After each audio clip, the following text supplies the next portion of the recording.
it was vaccines, then gas, and now the EU will make joint purchases of defense equipment. The latest emergency is due to Russia's invasion of Ukraine and possible weakening of US protection in Europe.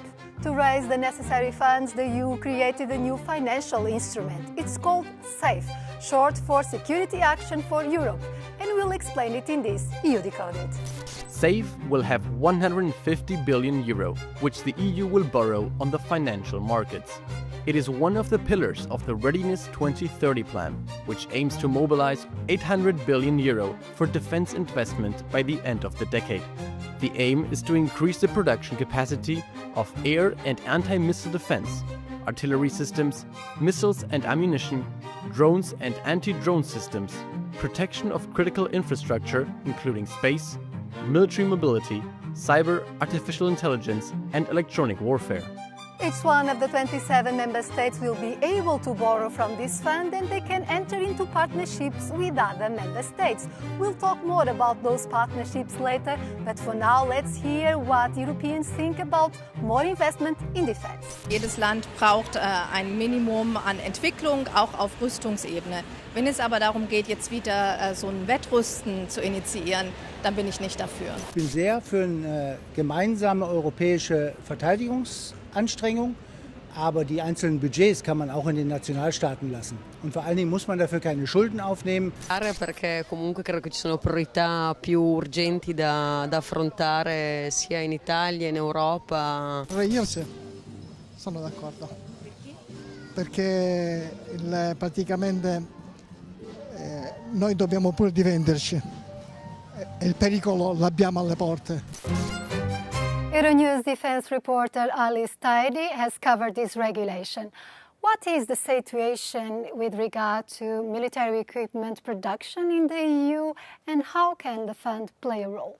So Russia's war in Ukraine and the EU's bid to support Kyiv has really highlighted the dependencies and the deficiencies of the EU defence industrial base and how ill-prepared we were should we be forced into a conventional war. SAFE is about firing up European weapons manufacturing lines by getting member states to buy strategically and together so that the industry becomes less fragmented and quicker to produce, and our armies, more crucially, become more interoperable. And of course, also it's about putting prices down. Which countries are showing interest in this fund, and how does it relate to the fiscal deficit limits imposed by the Stability and Growth Pact? So many of the member states who have lower credit ratings than the Commission may very well be interested in using SAFE. This is the case of Latvia, for instance, which has said it wants to use the funds. So the EU rules planned for deficits to not exceed 3% of GDP for each member state, but this plan is saying we're going to allow you to exceed that amount by 1.5% annually, provided that 1.5% extra spending is only on defence. About more than half of member states have requested the activation with the Commission. Usually, these regulations are approved by the Council, which represents the member states, and by the European Parliament. Why this time MEPs were excluded from the process, and how did they react?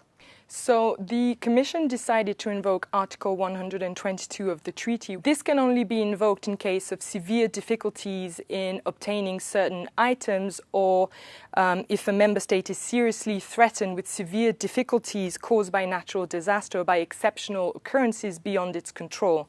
The Legal Affairs Committee of the Parliament decided, however, that this was not the right strategy or the right legal basis for this legislation, and on their recommendation, Roberta Metsola, the President of the European Parliament, wrote to her counterpart in the Commission, Ursula von der Leyen, saying that they would sue if they didn't change tack. To receive loans, governments have to meet certain conditions. 65% of the value of each piece of military equipment must be produced in one of the EU 27 member states, Ukraine and the members of the European Free Trade Association, Iceland, Liechtenstein and Norway. The remaining 35% can also come from any third country around the world. In the common public procurement part, EU candidate countries such as the Western Balkans and third countries that have bilateral security and defense partnerships like Japan, South Korea and the United Kingdom can participate. Our guest is German MEP Marie-Agnes Strack-Zimmermann from Renew Group, who chairs the European Parliament Security and Defence Committee. This financial instrument, SAFE, is based on more debt to be paid off by governments over 45 years. Is this justified and, above all, enough to boost European arms production? So it's a possibility for countries to find money to buy military equipment. It's not only tanks or rockets. It's also the question to buy very important things, hybrid war, cyber war. So it's a beginning, and I think it's a very good sign. And what happens afterwards, we will see. We will still be dependent of imports or partnerships with other countries, be it Norway, Japan or Korea. Do you think this is the way to do the transition? I wouldn't say first Europe, but it's important if you talk to my colleagues all over the countries, military equipment. It's not only a question of security. Military equipment, it's a kind of dual use.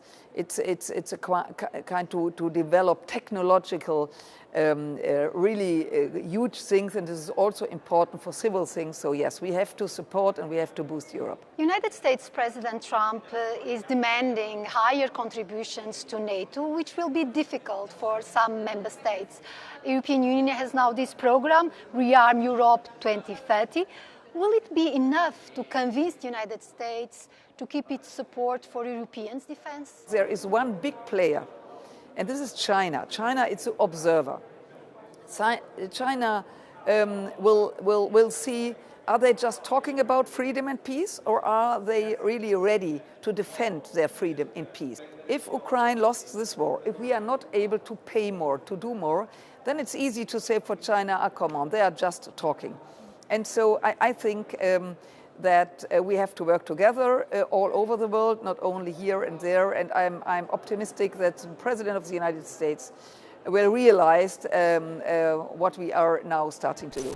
In addition to this financial instrument, the EU has plans to raise more money. The European Commission proposed to use the cohesion funds intended for regional development. The European Investment Bank will also try to mobilize private money for the first time for this area. It remains to be seen whether the European Union will have the financial capacity to face the new security challenges.